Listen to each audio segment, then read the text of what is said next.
Welcome to this most important and inspiring conclave, Women of Worth. NDTV is in fact most honored and proud to partner this movement. And I congratulate L'Oréal Paris for taking the lead in this very significant step. Every step like this counts towards changing the way society thinks and functions. Because let me just start by saying, men are the pits. Sorry, I'll rephrase that. Men are the absolute pits. And male politicians are the dregs of the pits. But I'll come to that in just a minute. And there's a huge amount of data that shows why I call men the pits.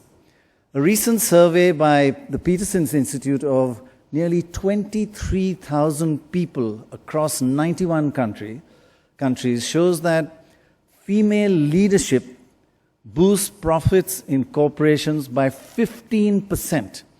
Yes, women leaders make 15% higher profits for their organization than male leaders.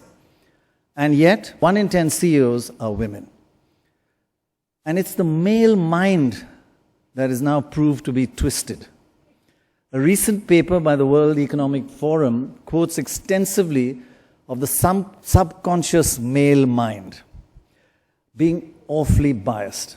When looking, for example, when looking and analyzing computer code, men find that female coders are much better than men, except when they find out it's been actually written by a woman. Then they downgrade it. When they don't know, they choose female code much more than men. They think it's much better. The study also shows that at the current rate, before women have the same career prospects as men, it'll take 117 years for that to happen. I would say make that 217 for India, where women and men have the same career prospects. So India needs to change. Our politicians, mostly men, need to change and change quickly. Why can't India's politicians follow the example of the Canadian Prime Minister who announced a cabinet with 50% women? And when he was asked, why have you done this? He said, guess what? Because it's 2015.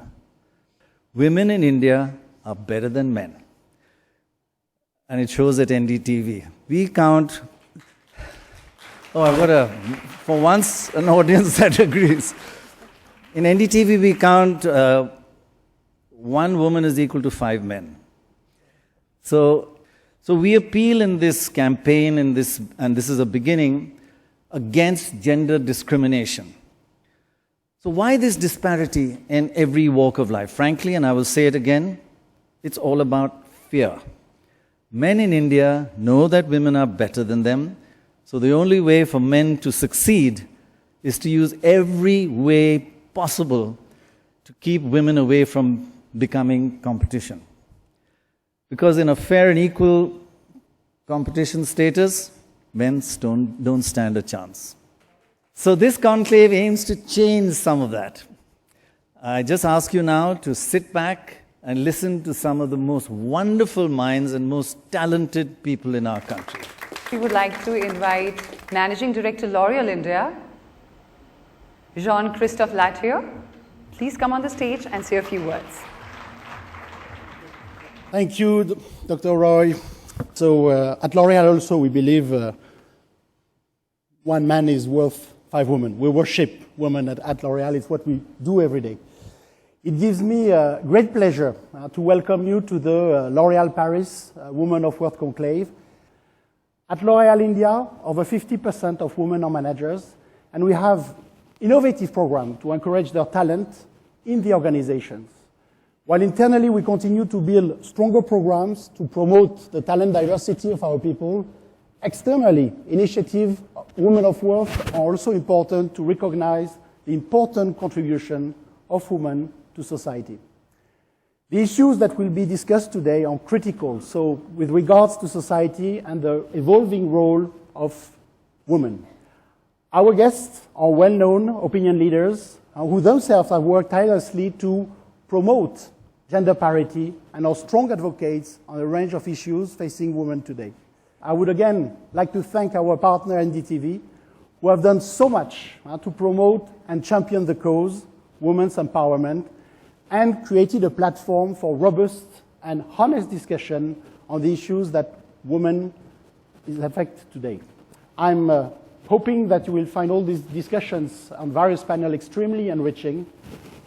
Happy Women's Day, and let's have men listen to women. Thank you. As I said, this is a really, really distinguished panel that we have. And it's really required to discuss, because if you face what women are actually going through, a woman must excel at work, they must excel at home, and maintain an impossible work-life balance. And even if the expectations in some way breed guilt that they are shortchanging both ends. So it's a real problem they have out there. But out in the professional world, another inequality comes into play, whether in a corporate job or in the world of sport. Barring a small handful, women command lesser remuneration than men. Whatever their quality of the work is, even if they're doing as well, they're doing better, as Prannoy kept on saying, despite that, sometimes there are pay disparities. And also, of course, that glass ceiling that we hear so much about. So how must modern women battle these inequities in the present world? And we have a fantastic panel. We have men at one side and women in the center.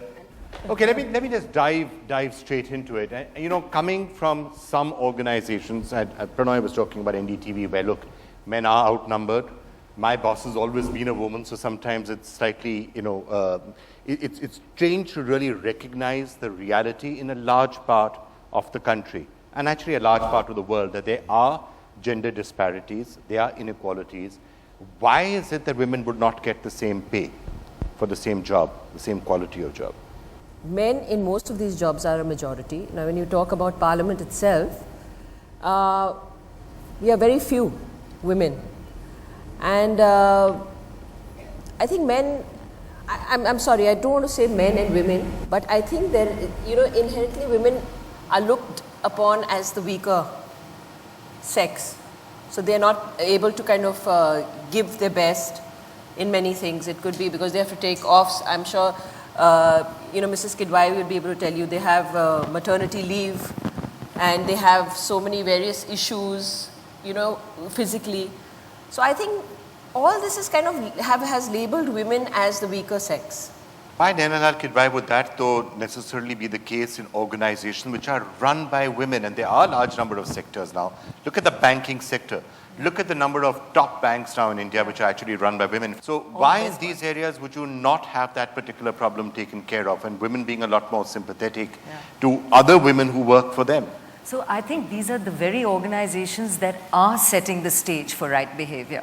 What we are seeing happen is the hygiene factor in companies has risen to a level where there is sensitivity to these things, that it is not bad to take maternity leave, that you can't be ostracized because you did that. But let me tell you, as someone who brought in flexi hours into the banking world, that these things are not easy to bring in, because you have to train your managers, men and women, to recognize that when someone goes off on leave, they're a precious resource and you want them back. But I'd like to answer the question in another way too, Vikram. I think sometimes we are our own glass ceilings.